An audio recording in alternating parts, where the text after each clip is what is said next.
Assalamualaikum warahmatullahi wabarakatuh. Perkenalkan, nama saya Priani dengan NIM C0C023012. Di sini saya akan mempresentasikan PPT yang sudah saya bikin dengan judul Hukum Anti Monopoli dan Persaingan Usaha. Jadi, pengertian hukum anti monopoli dan persaingan usaha itu adalah adalah aturan hukum yang mengatur kegiatan pelaku usaha agar tidak melakukan praktik monopoli atau persaingan usaha tidak sehat, sehingga tercipta iklim persaingan yang sehat, adil, dan efisien di pasar.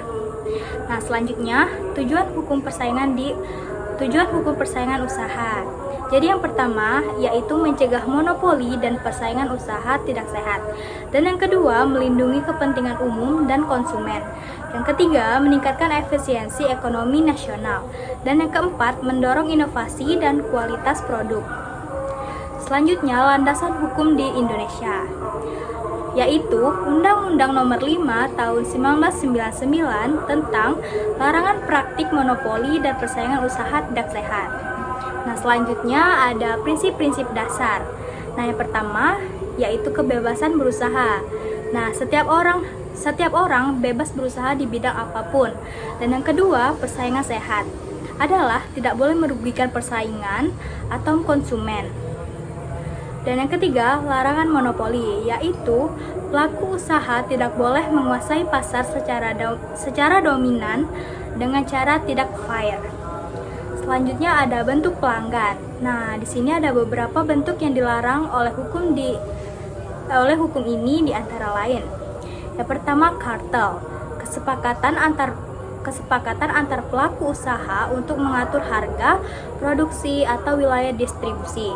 Dan yang kedua yaitu monopoli, penguasaan pasar oleh satu pelaku usaha secara dominan dan merugikan.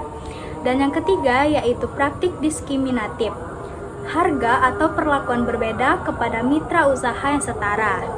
Dan yang terakhir yaitu persaingan curang, yaitu dengan cara menjatuhkan pesaing secara tidak wajar, misalnya dengan menyebarkan informasi secara palsu. Selanjutnya yaitu lembaga pengawas. Nah, KPPU atau Komisi Pengawas Persaingan Usaha bertugas yang pertama meneliti dan menyelidiki dengan pelanggan.